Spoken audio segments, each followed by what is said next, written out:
প্রধান অতিথি, বিশেষ অতিথি, বাংলাদেশের উচ্চ পর্যায়ের বিভিন্ন রাজনৈতিক দলের শীর্ষ নেতাকর্মী এবং আমার ভাসানী জনশক্তি পার্টির বিভাগীয়, জেলা, থানা প্রত্যেকটা ইউনিটির নেতাকর্মী, সুদী এবং মিডিয়ার ভাই ও বোনেরা, সবাইকে সংগ্রামী সালাম, শুভেচ্ছা ও বিপ্লবী অভিনন্দন।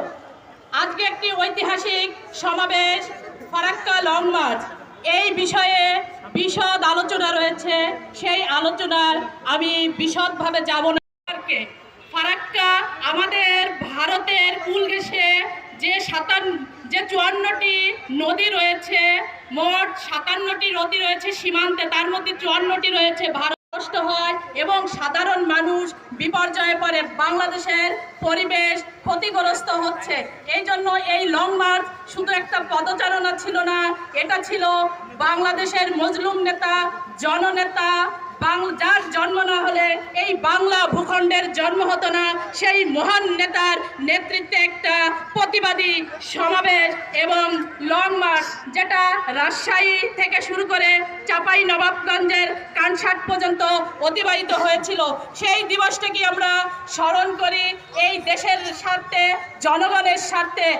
দেশ ভালো থাকলে মানুষ ভালো থাকবে, মানুষ ভালো থাকলে এ রাষ্ট্র সবাই সুখী থাকবে। এই জন্য আমি আমার বক্তব্যকে দীর্ঘায়িত করব না।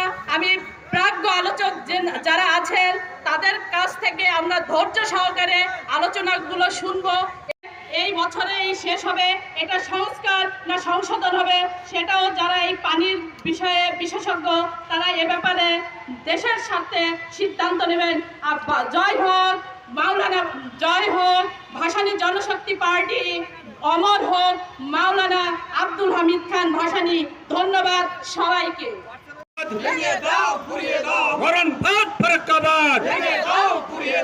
সংগ্রামী সাথী ও বন্ধুগণ,